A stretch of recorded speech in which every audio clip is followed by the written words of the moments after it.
Assalamualaikum warahmatullahi wabarakatuh.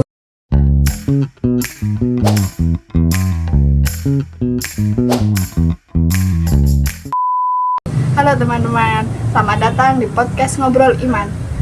Tempat dimana kita ngobrol santai tapi semoga bisa menambah iman. Waalaikumsalam, semoga apa yang kita bahas hari ini bisa jadi pengingat bukan cuma pendengar, tapi bagi pengingat bagi diri kita sendiri. Amin ya robbal alamin. Pada kesempatan kali ini kita akan ngobrol tentang tema yang paling mendasar dalam kehidupan seorang umat muslim, yaitu mengenal Allah. Kita sering bilang iman kepada Allah, tapi apa sih sebenarnya makna mengenal Allah? Mengenal Allah itu bukan cuma tahu Allah itu Tuhan, tetapi mengenal sifat-sifatnya, kekuasaannya, dan cara Allah mengatur hidup kita. Dan Al-Quran sendiri menegaskan tujuan utama manusia diciptakan. Dalam Al-Quran surat Az-Zariyat ayat 56, Allah Subhanahu wa Ta'ala berfirman, "Aku tidak menciptakan jin dan manusia agar mereka beribadah kepadaku.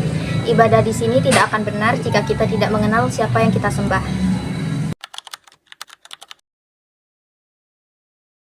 Nah, salah satu cara mengenal Allah adalah lewat ciptaannya. Iya, bahkan Allah sendiri menyuruh kita untuk memperhatikan alam.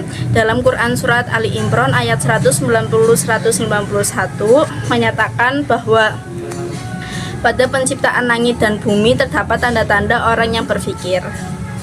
Artinya, semakin kita merenung, semakin kita sadar bahwa Allah itu maha kuasa dan maha teliti.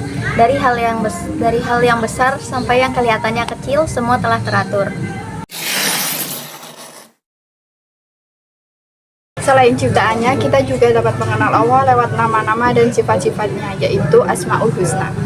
Dalam Quran surat Al-A'raf ayat 180, Allah Subhanahu wa Ta'ala berfirman, "Dan Allah memiliki Asmaul Husna, maka berdoalah kepadanya dan menyebut nama-nama itu."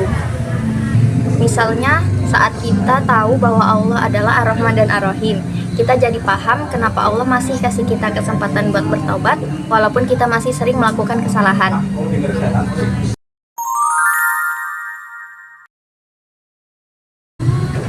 Ibadah itu bukan hanya sekedar rutinitas kosong, tetapi sarana untuk mengenal Allah lebih dekat.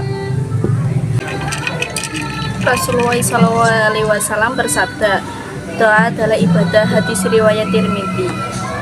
Artinya, ketika kita berdoa kepada Allah, kita sedang mengakui bahwa kita lemah dan Allah Maha Kuasa.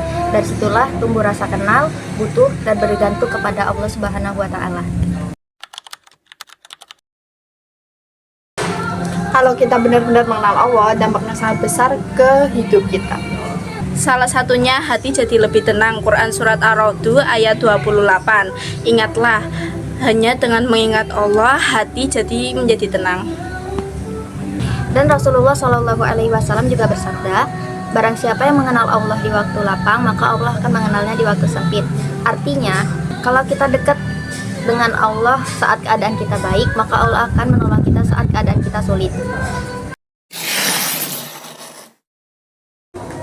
Mengenal Allah itu adalah proses seumur hidup. Mungkin kita belum sempurna, tapi selama kita mau belajar dan mendekat, Allah pasti akan membuka jalan. Karena Allah lebih dekat dari apa yang kita kira, bahkan lebih dekat kepada urat leher kita sendiri. Semoga setelah ini kita nggak cuma tahu tentang Allah, tapi benar-benar hidup dengan Allah dalam setiap langkah kita. Terima kasih sudah mendengarkan podcast Ngobrol Iman. Semoga obrolan hari ini dapat bermanfaat dan bisa diingat oleh kita semua. Wassalamualaikum warahmatullahi wabarakatuh.